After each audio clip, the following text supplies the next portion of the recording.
Why don't we hear from others from Martineztown, so that we won't run the same. I'm Yale, Dekker. My name is Hern. I'm the president of Santa Barbara Martineztown. Everybody stand up, Phil, because it's a big crowd here today. Okay. I took a few notes down during your presentation.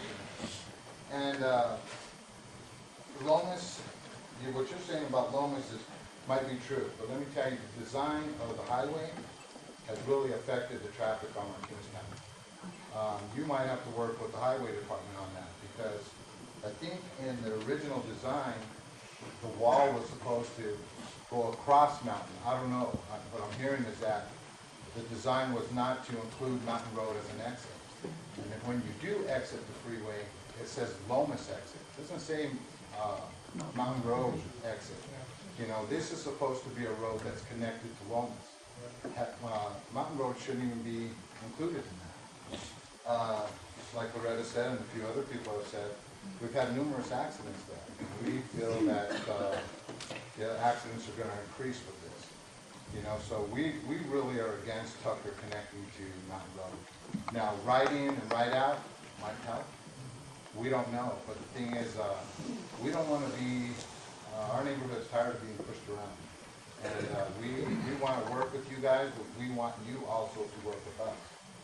You know, and you know, and also, and speaking with the highway, you might find out plans and do what was originally proposed. You know, and then work around that design. I don't know. I didn't understand fully. Did you say that you were going to connect Camino de Salud to the golf course? Did you guys say that? No. It's gonna, what we're going to do is what they did on this side, cover up the ditch and reclaim that right of way where we got the big ditch. Okay. Put a road on top of it. Okay. My other question would be, when you do build this hospital, will that mean that we as a neighborhood have to go to permanent parking?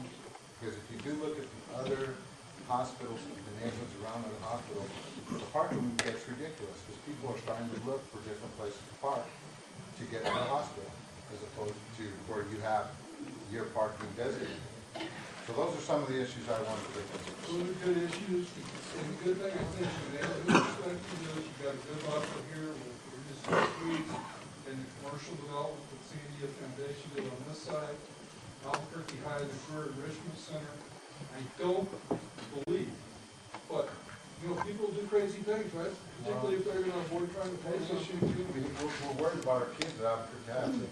Well, I think that, you know, from our perspective, quite frankly, this intersection of Mountain looks quite okay to just turn left.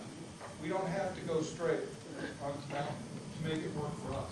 So, again. So the connection, I mean, you're not looking for a connection to downtown or Wells Park or something like that, We're looking for a connection. So, and my point is, this may be an opportunity for us to put some funding together to look at the upper end of Mountain Road, especially as it connects to that frontage road, because, you know, we all know what happens right now. This absolutely cannot be made to make that worse. You know, my hope would be that it would be made to make it better.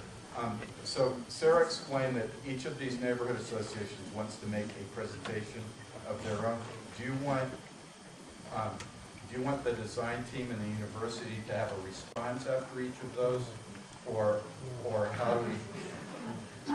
I mean, I'm assuming that each neighborhood association is going to bring forward direct concerns about the plan, as was just done, and then, you know, it would seem to make sense maybe that there could be a brief response. We don't want to close it up to where people that aren't from the neighborhood associations don't get a chance to speak. What do you think? Well, I'm just checking on process because we actually had an agenda that was on the board that is currently covered up. We want to cover up the agenda and forget what we're doing. And I think part of the problem is we need to see this. Yeah, so I think that it's important to follow the process that we put up on the board, because that way everybody feels like they have time to speak and make it valid. Right. So would you like then, you don't want any response from the design team after each? I think that if we had a response from the design team after each one, we'd be here until midnight. Very easily. I mean, we could be here for a very, very long time. All right, so instead of them responding after, we're just gonna go in the order. We got a little bit out of order because I let it get out of order at the beginning, but we're gonna get back on track. Why don't we go to Martineztown Neighborhood Assn and then we'll go to Northampton and follow this order. That Okay, makes more sense. sounds good. I thought that was it, but, I'm sorry, I also can, maybe everybody does a presentation, and these guys are presented with the concept, and then they respond to that later on, and not have to respond to it today, again, to make the meeting move along. right.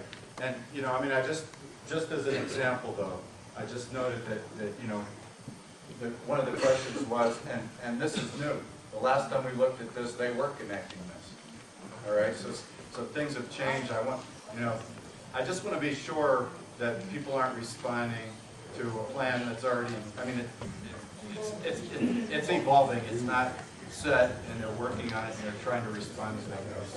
So why don't you just go ahead in the order that you like.